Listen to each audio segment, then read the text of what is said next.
Yes? Anyway, matapos naman ang kontrobersyal na pagdulog ng nooy child star na si Jiro Manyo sa Pinoy Pawn Star, kinalampag ng netizen si Coco Martin na tulungan daw ito o baka sana ay sama rin sa kanyang projects.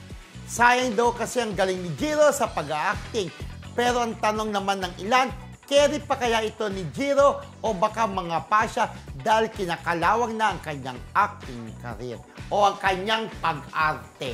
Ganyan. Hindi acting So, di ba parang may mga nananawagan na dapat to si Jiro Manyo ibalik daw, ay tulungan ni Coco Martin, baka ilagay sa Batang Quiapo, mga ganon. Correct. Sa palagay nyo, carry pa ni Jiro Manyo. Carry pa niya kasi itong si Coco Martin, di ba? Ang ginagawa ni Coco Martin, tumutulong siya sa mga artista nung walang ng project, di ba? Okay. So, ang dami yung tinulungan dati, mga nangawala. Kagaya si CJ dati, CJ yung child star dati, nabigyan ng project kung sino-sino. Sana ito nga, si Coco Martin. Alam ko, nakatabaw na ni Jiro si Coco Martin before. Parang doon sa serye na nawala siya bigla. Ayun, oo. Parang doon. Oo, yung time na naging ano siya, di ba? Oh.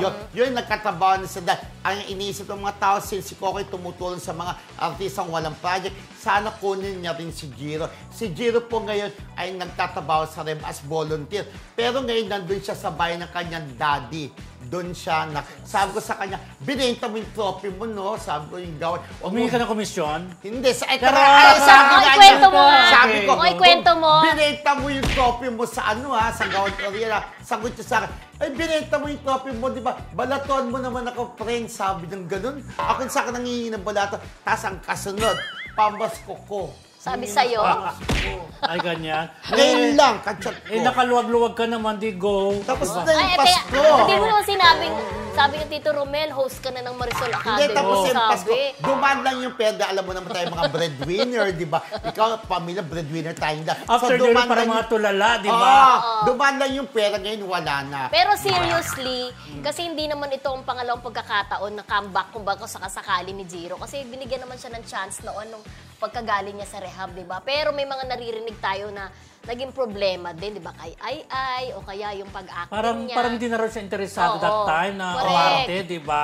Pero, sana yung pagbabago talaga na gusto niyang bumalik sa acting, manggaling din sa kanya. Kasi parang useless na tulungan mong isang tao kung ayaw. hindi pa talaga 100% Ready. na ready Pero siya, yung di parang ba? sinasabi ng daddy Andy niya, gusto niya rin daw bumalik ni Jiro sa pag-artista. Kaya lang tababoy. Ang taba-taba niya ngayon.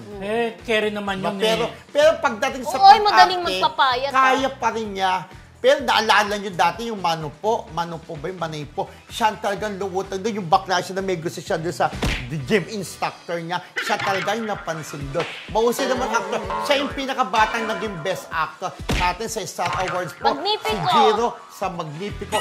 12 years old palang best actor na. Kaya lang sayang dahil medyo naligaw ng landas, pero sana magbabago na rin naman ngayon at wala na sa rehab, nasa pamilya niya ngayon. Oy, sana nga mabigyan ng chance ulit. Nagawa ni Baron Geisler from being, di ba, alcoholic, na maparehab, everything, at nagbago, at magandang career niya. J.M. Magagawa De rin Guzman, niya. di ba? Oo. So, kumbaga nasa atin ang pagbabago talagang gusto natin magbago. Walang ibang tutulong sa'yo, kundi ang sarili mo. Ay, Tama, totoo. Pero nakaka-memorize pa ba si Jiro? Sa tingin ko, kaya niya mag-memorize kasi hindi namamask eh. Nakaka-memorize. Tapos yung Hindi naman rin niya. memorize pa niya yung number Memorize. one. Prangkahan tayo sa Marisol talaga. Sa Marisol Academy. Sa palagay mo, kaya pa mag-memorize si Sa Jiro? tingin ko, parang mangangapa. And even Aga Mulat, nung bumalik siya, di ba nangapa siya, sabi Kinalawang. niya, kinalawang. Talaga namang ganun kapag hindi mo, di ba Sam, ganun yun?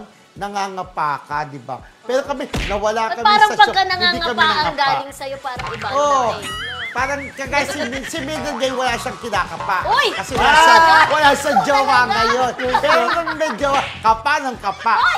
Sa pagmamahal. Di ba, friendship? Oo. Sa pagmamahal, kinakapa yung pagmamahal. Gano'n. Ewan ko.